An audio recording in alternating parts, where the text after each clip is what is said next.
The food war has begun. Heads of state, financial investors, and bureaucrats meet together. FTAA, G8, NAFTA, WTO, or IMF. The names, the locations change. The struggle remains the same.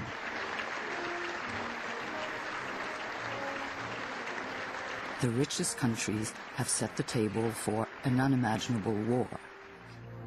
Yet, like generals, representatives of the empire of wealthy countries give orders and ultimatums. Food is just another type of business. Borders must be abolished. Around the world, people are denouncing the perversity of a system which replaces democracy with economy. We tend to look in cities at our stores that are filled with food and our department stores that are filled with clothing and electronics and cars and all of this stuff. And our political leaders and business people say it's this strong economy that gives you all of that. If we don't have a healthy economy, you can't have all this stuff. Well, the reality is all of that, whether it's rubber or glass or plastic or energy, all of that comes from the earth. It's the earth that delivers everything that we need to make what we want. It's not, and it's the earth that makes the economy possible. It's only someone who is completely twisted who thinks that it's the economy that makes that possible. Civil society is reacting. The man in the street and those who make a living from the land are worried. Farmers around the world are speaking up. The opposition is increasingly taking the form of a resistance movement. The struggle must become an everyday struggle. And in it we must not be afraid to break the law. Today, the world markets are killing millions of people throughout the world.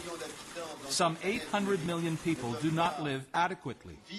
They do not have enough food. They're starving because of the market economy, not because we don't produce enough. Every day, the television feeds us images of events from all over the world. We hear words like dumping, guerrilla, overproduction, bioterrorism, embargo, starvation, deportation.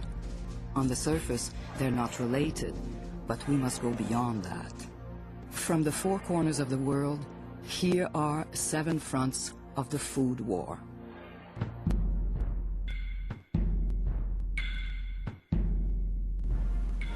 We come to Iraq with respect for its citizens, for their great civilization, and for the religious faiths they practice. We have no ambition in Iraq except to remove a threat and restore control of that country to its own people.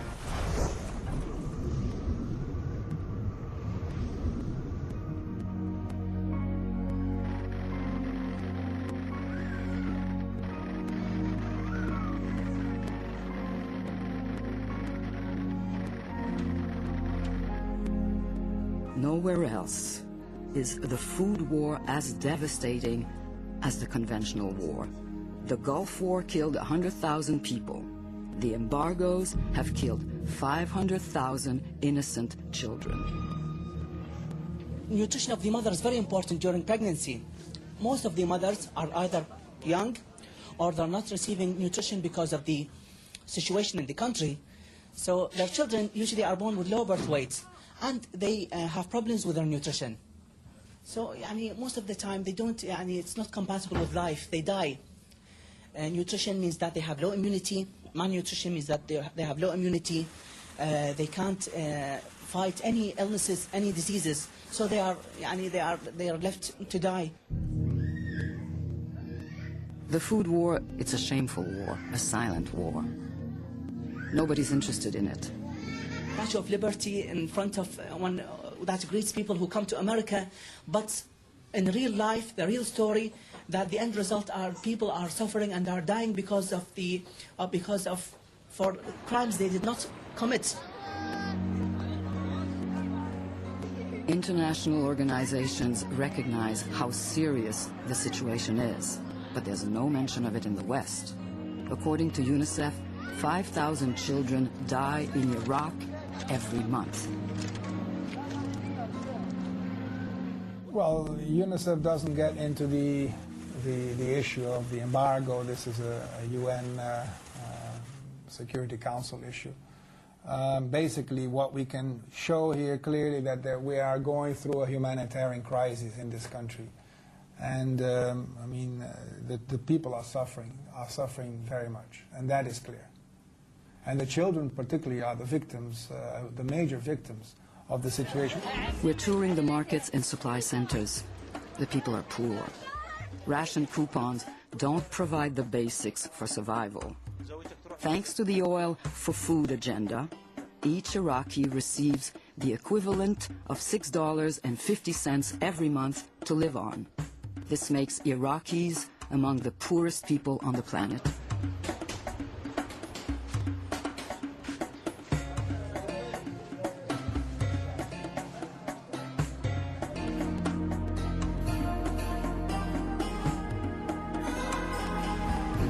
The Iraqis don't have the means to produce the food they need.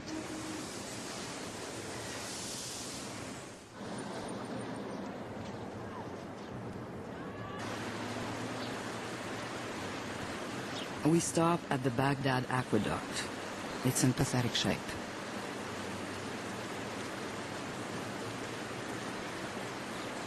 Iraqis who drink this water are poisoned. The embargo does not allow them to replace defective equipment. The chemicals required to purify the water are forbidden for military consideration. The bombings deliberately destroy the aqueduct and purification systems.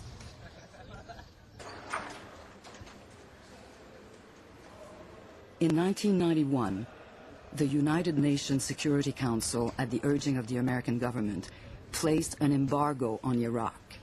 In 1996, this embargo became known as oil for food.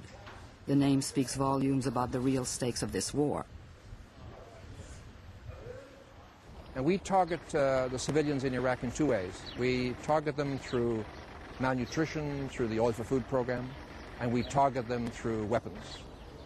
Repeated bombing attacks of 98 and again recently this year. This is a crime against humanity. This is, in my view, a deliberate policy to destroy this people, this culture. We're on the banks of the Tigris and Euphrates rivers. It was here 8,000 years ago that agriculture and civilization were born. A strange return of history. Now in Iraq, the land of Abraham, people die of hunger. Here, food as weapon flexes its muscle. Give us your oil, and we'll give you, maybe, something to eat.